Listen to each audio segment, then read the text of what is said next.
Welcome to our ongoing series here at Alpha Male 2.0 on how to optimize your entire life. Today, we're going to discuss how to optimize your environment. The reason this is critical is because environment makes willpower irrelevant, or at least close to it.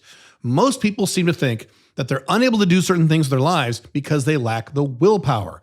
In most cases, it is not that you lack willpower, it's because you have set up a shitty environment. You have set an environment that is conducive to the behaviors that create the results that you don't want. So instead, what you do is you completely reorient your entire environment to reflect and encourage only those actions that take you closer to your objectives. This is something that very few human beings do. Likely you don't suffer from poor willpower, it's more likely you suffer from a poor environment. Fortunately, environment is something that is completely within your control. So in this video, I'm going to give you 4 things you can do to improve your environment, to make your environment optimized for high productivity and a high results-oriented lifestyle, as well as a high happiness lifestyle. Number 1 on the list is to optimize your office. And when I say office, that is wherever you do your work. If you work from home like I do, that means you need to have a place set aside for work.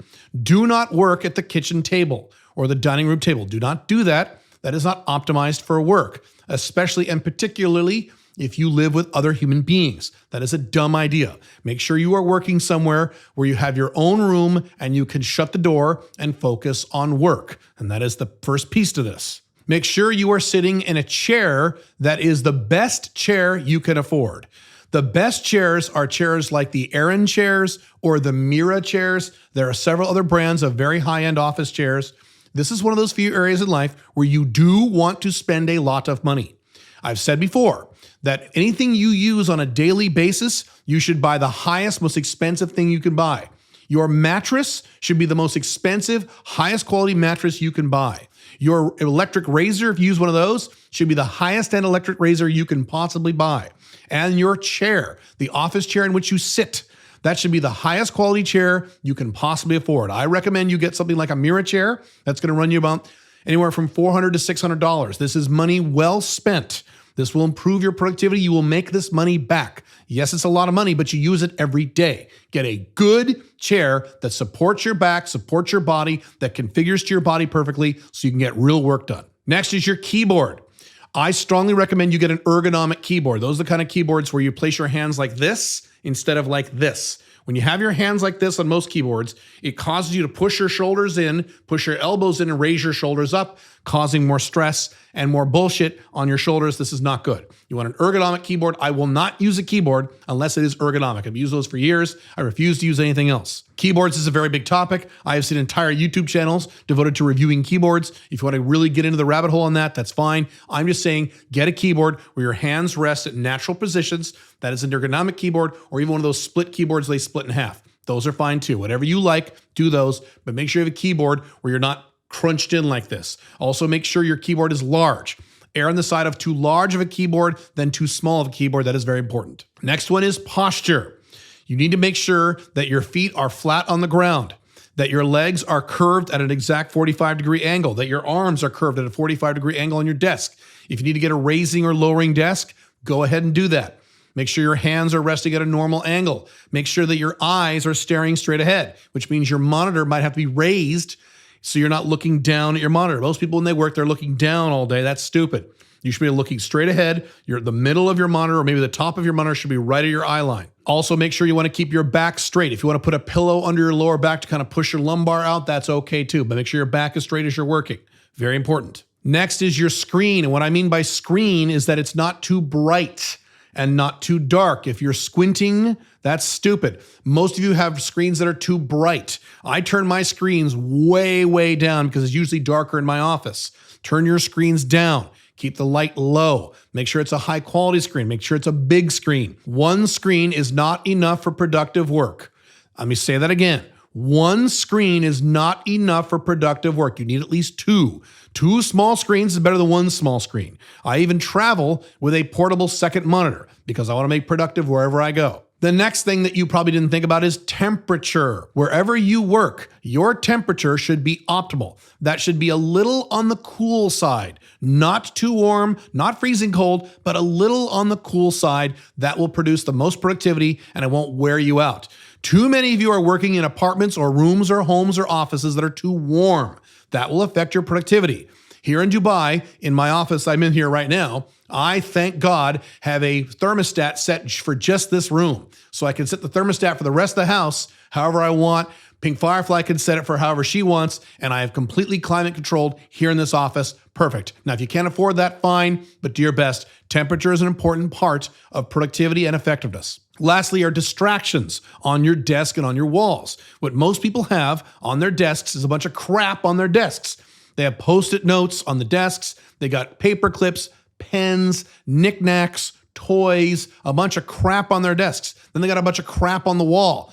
Calendars, notes, to-do items, Post-it notes, directions. This is terrible. You want to minimize distractions. You want to be as minimalist as possible when you work. All that stuff goes into your subconscious, and that takes a toll on your daily willpower and your daily energy. You want nothing on your desk except for that mouse, that keyboard, and that screen. That's it, that's it, that's it. You want anything else. If you need to work on a piece of paper, work on it and then put it off your desk out of sight, even if it's behind you or something.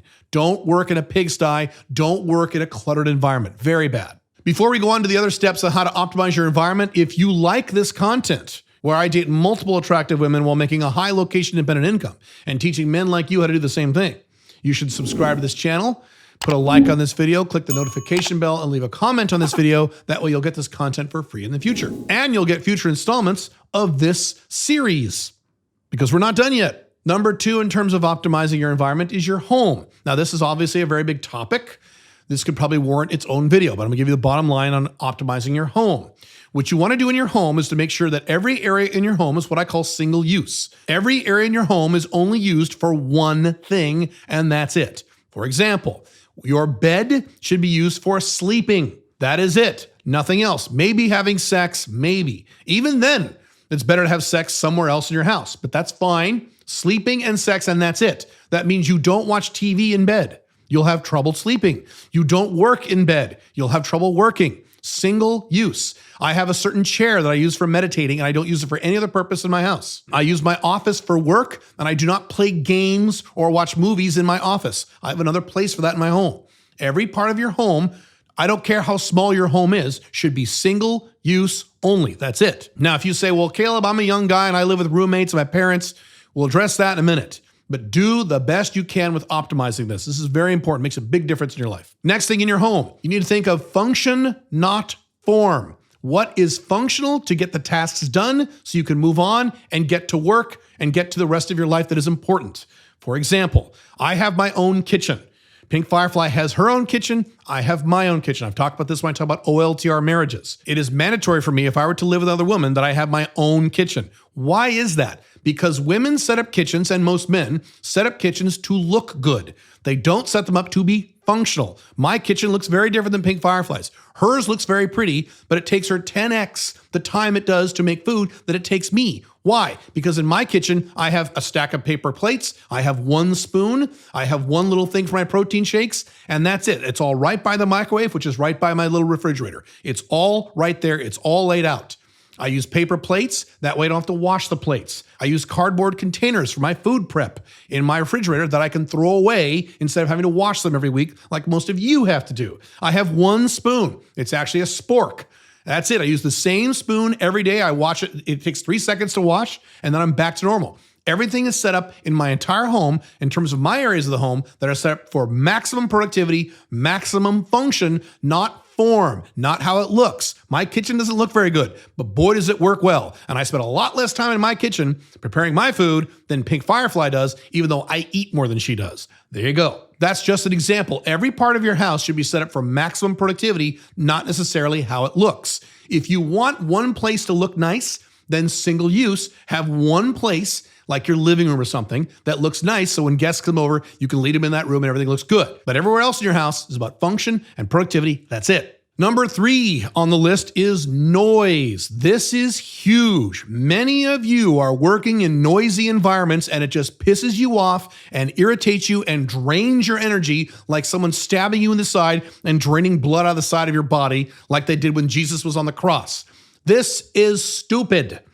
You must control the noise going into your ears. Now, if you live alone, that's pretty easy. Work in a part of your home or your apartment that is the most quiet. If you live in a noisy part of the building, or if you're an apartment or a noisy neighborhood, fucking move. Move, motherfucker. Move where it's quiet.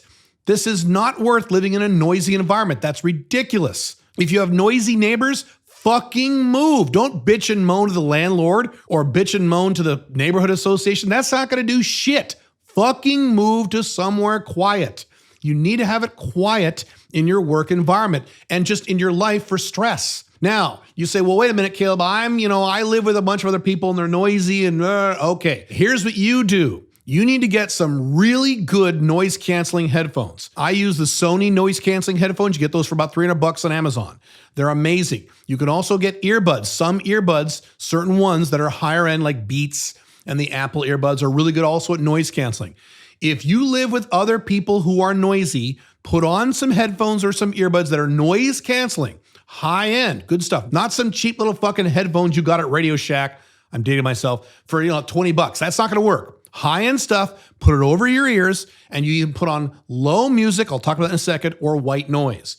Either one of those will work. You've got to take control of the noise levels where you live and where you work. In terms of what to listen to while you work, the best thing I have found, and lots of other people have determined this, and there's also some empirical data that backs this up, is music at a low volume with a good beat that doesn't have any lyrics, where no one is speaking. I have music playing pretty much 100% of the time I work now. And I have a whole playlist, I call it productivity playlist.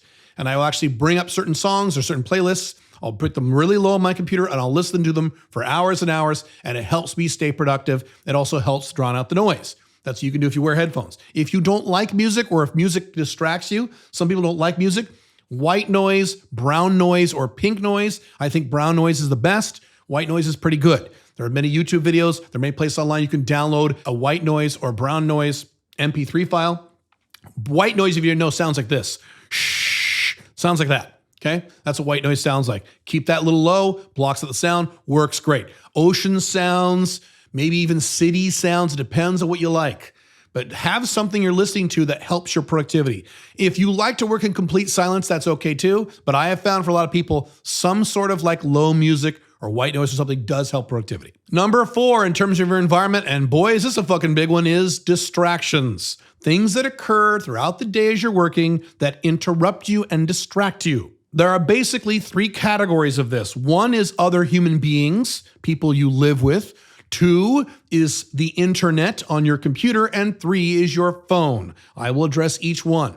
If you live alone, you're covered. If you live with other human beings, you have 2 choices. Option 1, you can set up do not disturb times. That's what I've done with my wife. So my wife knows from 10 a.m. to 4 p.m., she is not allowed to disturb me for any fucking reason. Even if she's here all day, and usually she is. She can't come bother me. She can't come ask me questions. The only exception is if someone is bleeding or dying. If someone is bleeding or dying, then she can disturb me. Otherwise, she has to wait until 4 p.m. and then she can disturb me. I have do not disturb times. They're very specific. There's also times at night when she's getting ready for bed that I also have do not disturb times, so it works out really well. If that is not an option for you, if the family members or roommates you're working with are not going to adhere to something like that, guess what you need to fucking do? Get your laptop and leave. Go to a Starbucks. Go to somewhere, go to a mall, go to a food court, go where somewhere's nice. Okay, if that's an option for you, put on your headphones if you need them and work there. I personally work with guys who make 7-figure incomes, who have large families, and this is what they do every day. They go to the library or they go to a Starbucks or a restaurant and they just open their laptop, they put on some headphones, they work for like 4 hours straight and they go home. That's their workday. Not bad. Control your environment, control these people. If you are constantly interrupted by other human beings, that is your fault. Let me say that again. If you are interrupted by other human beings during the day or evening when you're trying to get work done, that is not their fault. It's your fault for being a pussy and not putting boundaries or getting off your ass and leaving the house. No excuses on this. Next one is internet. That's a very big topic. You can get internet blockers on your computer. You can get apps that block the internet. If that's what you need to do on your computer, go ahead and do that. That's fine. Do what you need to do so you're not constantly on a little break like, I'll check out YouTube. And then it's 2 hours later, you've wasted 2 hours on YouTube or Instagram or Reddit or whatever it is that sucks you in. Control this. Be in charge of this. Next one is phone. I've talked about this many times when I do webinars. I'm a time management expert. I have all notifications disabled on my phone. I do not have any, and I mean this, I do not have any social media apps on my primary phone. I have several phones, but the one I carry around and use all day, I have no social media apps on that. None. I don't want anything disturbing me. I have SMS texting notifications disabled so I can receive texts, but they don't light up my phone. The only thing I have turned on sometimes is my WhatsApp, and most of the time that is also disabled throughout the day. Sometimes I turn that on, but only a few people have that phone number. Control the technology. Control when the technology interrupts you. You have authority over your technology, not the other way around. And if you give me some bullshit excuse about, well, I can't disable notifications on my phone because my boss will get mad, you need to fucking quit that job, you motherfucker. I don't have that problem, and I probably make a lot more money than you do. If you're unable to disable notifications or silence your phone because of some kind of work thing, you're in the wrong line of work, and your goal number one should be getting to a different line of work. Are you insane? No. That is it for this video. In the next installment in this series, I'm going to discuss optimizing your time management. In the meantime, you can watch this video where I talk about optimizing your body, and I will see you in that video.